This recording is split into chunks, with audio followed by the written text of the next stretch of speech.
Oi, oi. Hello and welcome to all my bets for day one of the Aintree Grand National Festival. I'm recording this just before midnight on Tuesday. Got no more days of the week. I'm going to get all of these out as quickly as I can, but obviously there's a level within these that I want to strike the bet so I can show you what I've done. They're going to be up on this void of a screen.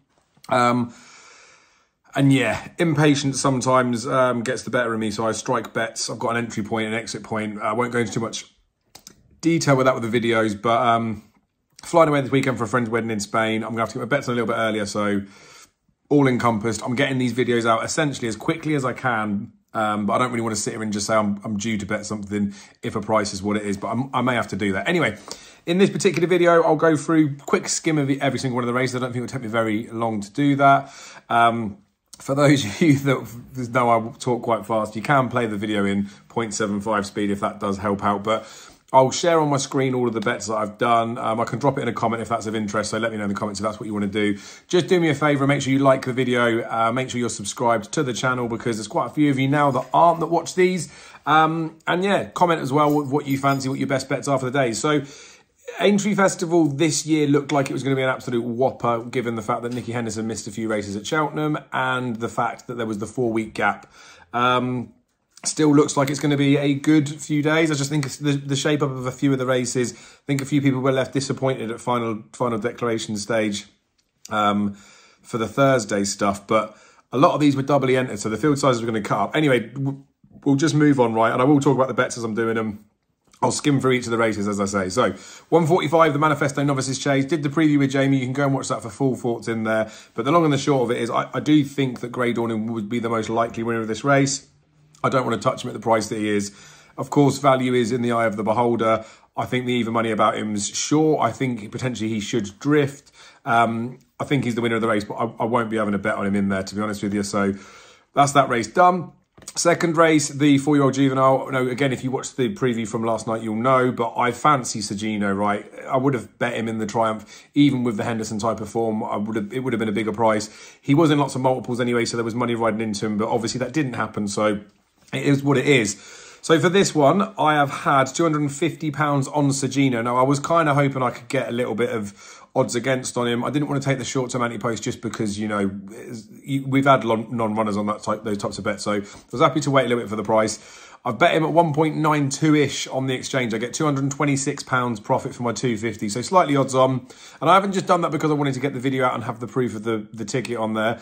I feel like I could have asked for a little bit bigger. I was trying to get in and around even money, maybe a shade over. But I'm happy enough with where I've bet him, to be honest with you.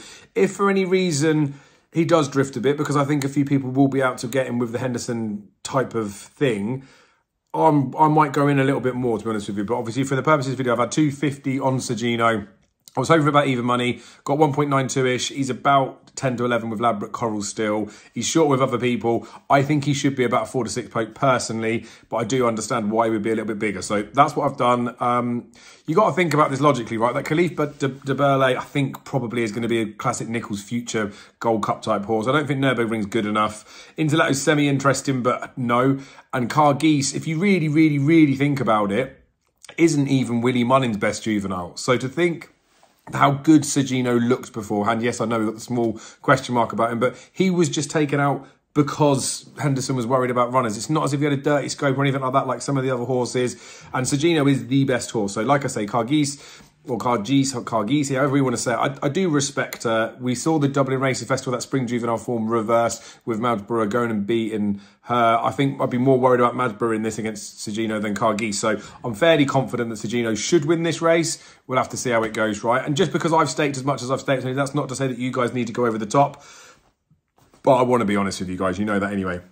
The bowl, Aintree Bowl, feel like this is relatively straightforward in terms of who I think should win this race, but I'll just give you a little bit of an insight on what I've done. So I've had £150 on Jerry Colomb, 2.56 I think I got on the machine. I was hoping for a tiny bit more. You can get 6 to 4 with Ladbrokes and Corals. You can get 13 to 8 with William Hill. I think you'll get 7 to 4, a little bit bigger about him. I don't want to just be glued to my phone waiting for prices on this. Again, I could be tempted to go in again a little bit nearer the off if he was bigger on the exchanges, but I'll leave him where he is. I think he's okay. I also do think that with the bad ground, If it gets worse or it seems like it's running worse, I think he will get backed in nearer the off. I do also think that's not going to happen, but say Sergino does flop, then potentially the Shishkin money will dry up. Corbett's Cross is going to have to reach a point where he's going to have to stop being bet because he's being nibbled in. So I just think that what's going to happen is Jerry Colombe for a small period will drift out. He'll come back in. I'm happy with where I'm at. So that gets me about 227 quid. So similar terms of profit, Sergino. That's not the reason why I staked it like I did. It's just how it worked out. But I've had 150 on Jerry Colombe. He's running the mild main novices chase last year. Was better than I think than Shishkin's defeat of Ahoy Signor. I think Brian Hughes threw that race away. Shishkin wasn't particularly travelling well. Did like Shishkin's run at Newbury, but he didn't look all the way back to himself. There was still a little bit about him where he looked a little bit, I don't know, laboured, I guess, but never know. That could have been the signs of something up with the Henderson yard at that time. Corbett's Cross is obviously respected, but he's not up to the standard of this. Now, Jerry Colombe's race at Cheltenham was real good. I know people will think, oh, that might have taken a bit off of him. Shishkin's coming in with a fresher horse, but just go back and think of some of the previous horses that are running Gold Cups and done well here. Q Card, Silvio Conti, I believe, has done it. Might Bite, Native River. That Might Bite Native River clash, where it was a proper ding-dong, wasn't it? And then Might Bite's come and won here after. So I don't worry about that. I think Jerry Colombe's the winner. In my head, he should be an even money poke, but I do respect the fact that Shishkin on his day is an absolute weapon. If Shishkin batters Jerry Colombe and they both have no excuses on the day, then I would have to just say maybe I made a bit of a mistake. But that's where I'm saying he's about an even money poke. I think Shishkin's the big danger. I think Jerry Colombe looks like a fairly good bet, hence why I've bet as I've bet. In the Aintree hurdle, again, we talked about this with Jamie last night. Now, if you started this season and I said to you that Impere Pass will be running at Aintree over 2.5 mile and Langadam would be 10 to 1 in the race and Lucia would be 10 to 1 in the race, for all that I love Lucia, you'd think I was mad.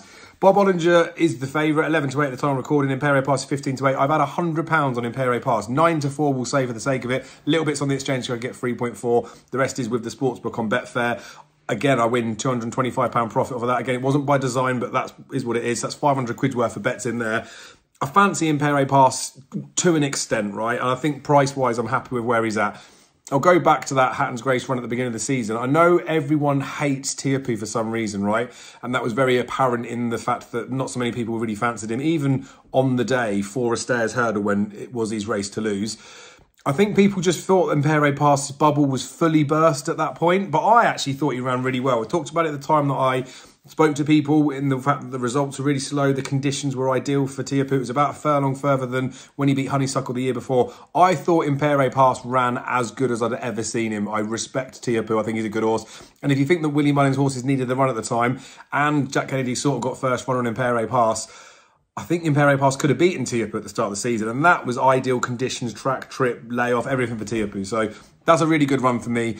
Obviously stepping back to Stateman there to try and change things a little bit, but Stateman is a proper horse, so I don't mind his second behind him. The third, he just didn't really look himself at all, did he? Obviously, Daryl Jacob tried to try new tactics on him, but I'd quite happily just sort of push them to one side. And not to say that Daryl Jacobs not as good a jockey as Paul Townend, but I prefer the fact that Paul Townend is riding Impere Pass. I think there's a bit more in there. This is the right trip for him. Bad ground's not going to bother him. Bob Ollinger, I do respect. We know that Bob Ollinger is a very good horse, but Bob Ollinger's a 9-year-old. Bob Ollinger's best run this season is a real kill, beating Marie's Rock by 7 lengths. Impere Pass's best run still for me is that Hatton's Grace where he's run real close to a Tiapu. So I think he was the right bet. I can see him short and I can see Bob drifting, but looks a real good race. I'm happy to put my money where my mouth is. And I'm hoping that Impere Pass is going to be an absolute weapon as a chaser next season. So for him to take that leap into being like a favourite for Eternals or something, you'd have to fancy him to win this.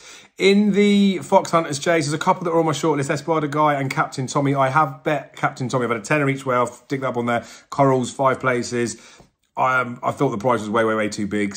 Espada Guy's about 25-33, so I might have a bit on him. So potentially I might have a 5 each way on him as well. I haven't struck it at the moment. I don't necessarily intend to, but when it's the Thursday and the racing's on, I might watch it and I'll probably have a bit on him, whether I do it on the exchanges or whatever it is. For the purpose of us doing this in a profit and loss, like as much as I'm advising that I probably will have a bet on him, I'll leave Espada Guy out if he goes and wins. In the Red Rum, I have lost a little bit of money. I had £12.50 each way already on General Medrano. I talked about him on the preview for Emma Novell. Really actually quite fancied him. I was going to have more on, right? But obviously he's not run, so I've lost 25 quid on the race.